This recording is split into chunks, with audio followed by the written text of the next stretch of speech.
Hey everyone, I decided to make this video because I had been preparing a talk for months. My presentation was supposed to be in 2 weeks at a 600-person auditorium at Ibero. Obviously, it got canceled, but I decided to share my talk through this video because I think it's important for what we're all going through right now. Fear creeping into our homes all over the world. I believe it's important to talk about that. Oh, and my talk is basically my life story summarized, but it's something I've never shared before. Life story, and I think it's important to share our stories so others can learn from our mistakes and successes. I don't know, maybe hearing my story right now might help someone. Most people don't really know me. Some know the image behind the name Barbara Mori, but they don't know me. For a big part of my life, I was trying to belong, trying to find a place in the world that would let me escape the reality that followed me through my whole childhood, a dark, sad reality.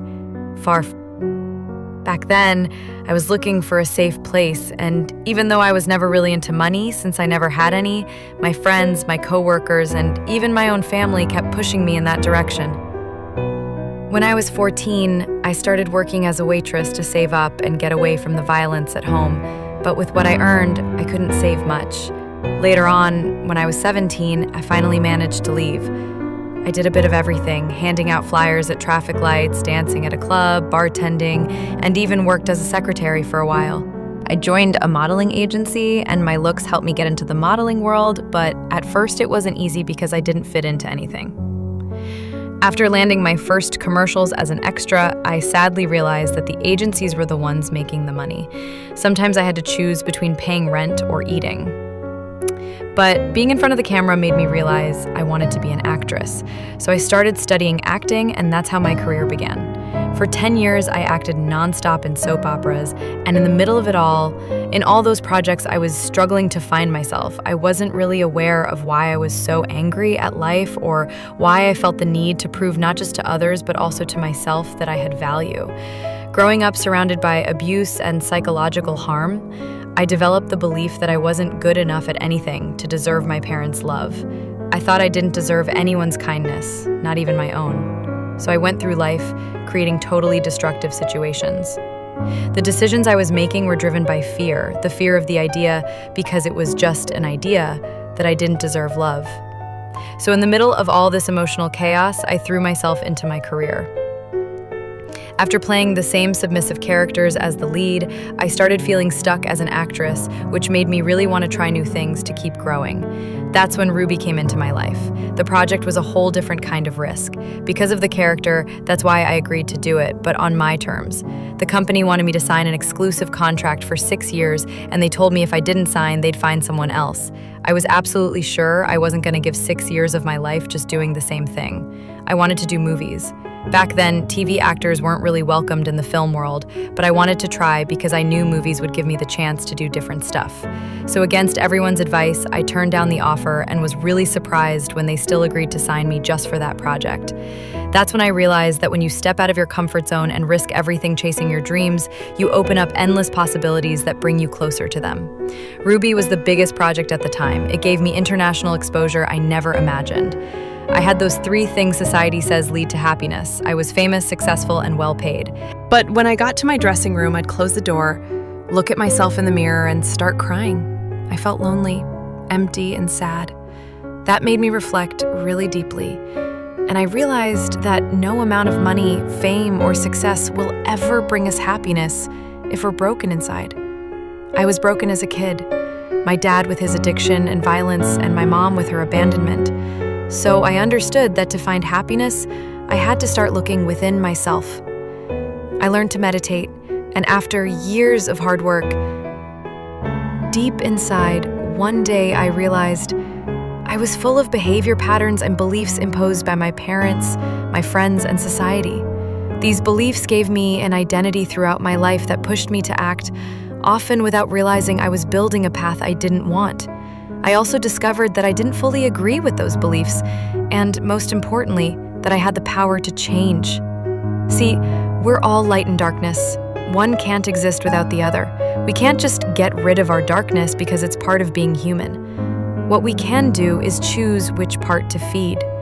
the fear that comes from darkness, or the love that comes from the light. I used to feed fear all the time, which is why I was angry at life. So I started feeding the love inside me, and that helped me get in touch with my emotions. Little by little, I began making different choices, which pushed me to have new adventures. My beliefs have gradually been replaced by experiences. Life intuition is the voice that comes from our heart, and knowing how to listen to it really helps when making decisions. It helped me a lot at a key moment in my life when, because of Ruby's success, the company approached me to sign with them in exchange for anything I asked for. Now, that's a tempting offer if you're just looking to fill your pockets and secure your future, like many told me back then. But I've always stayed true to my dreams and my deepest needs. I was eager to keep learning, so I turned down the offer despite all the doubts that popped up when I heard my ego telling me, "No, Barbara, don't miss out. Opportunities like this only come once in a lifetime." How many times have we heard that? But my heart was telling me no, to go after my personal growth, my growth as an artist, which would definitely lead to personal growth. Living life through the heart shows us a kinder path and connects us with our inner wisdom. An inner voice that never makes mistakes, and everything changes. Our focus shifts, our perspective changes, the way we connect with the outside world, how we treat ourselves. It helps us be patient with our life journey, stop judging ourselves so harshly. We're really good at judging ourselves. Now, how do you know if it's your ego talking or your heart? It's really complicated, but maybe this idea can help. Everything we decide every day, the choice to give or not, every thought, word, or action comes from either love or fear.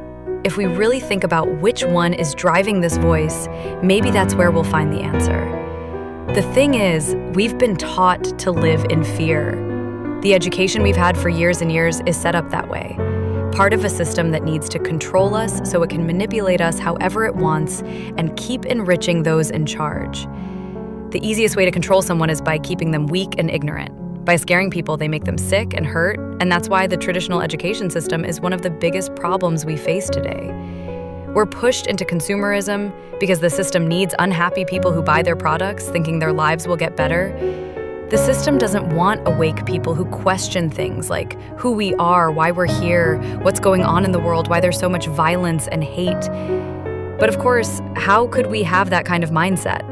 Thoughts and questions come up when we spend all day distracted by our phones waiting to get enough likes because we need others' approval. Otherwise, we feel anxious and depressed. Nowadays, people judge our worth based on our follower count, and to me, that's terrifying. Our true value lies in who we are inside. So we should use technology to our advantage and not let it drag us into that destructive whirlwind it can be. Seriously, when we think about our spiritual growth, we need to remember that whatever we focus on is what grows.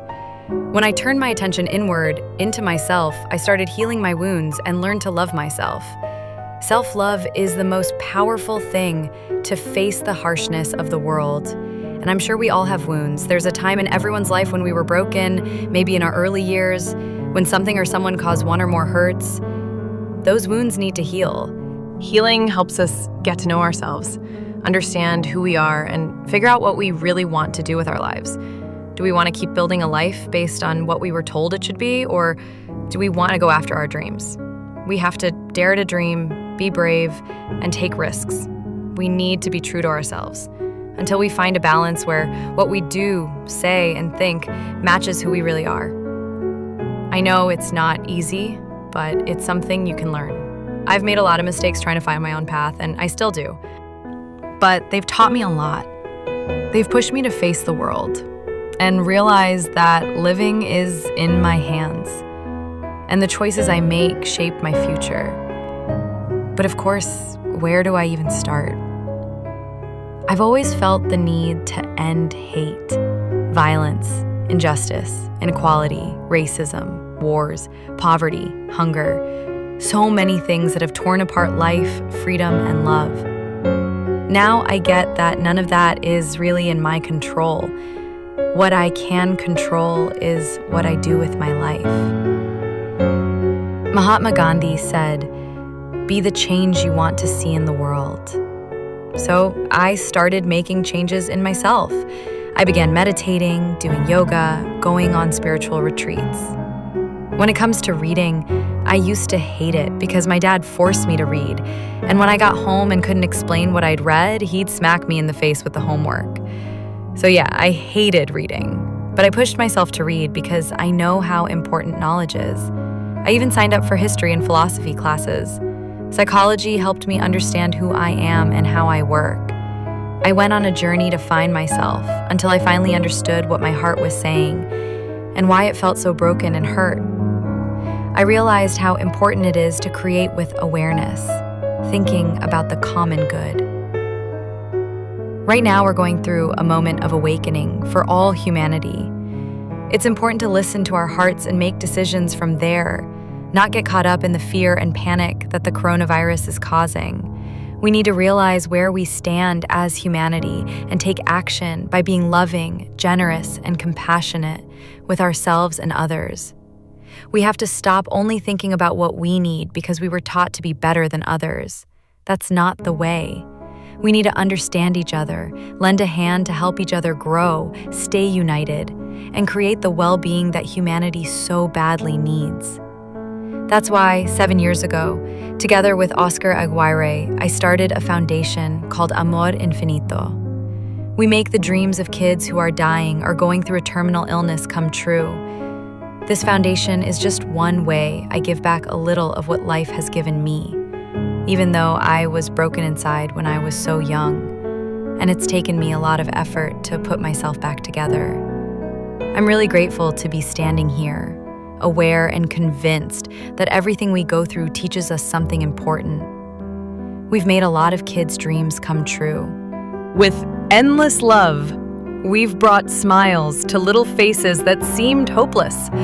We've watched tons of games, even before helping them chase their dreams, and we've learned a lot from these kids. People always complain about silly stuff, but when you see the reality of so many whose lives hang by a thread, you realize what really matters. Nietzsche said, "He who feeds the hungry comforts his own soul." And that's not the end of it. You are the result, so today, with the life I've built, I'm really happy and super grateful. When I look back, all I feel is gratitude for that little girl I was.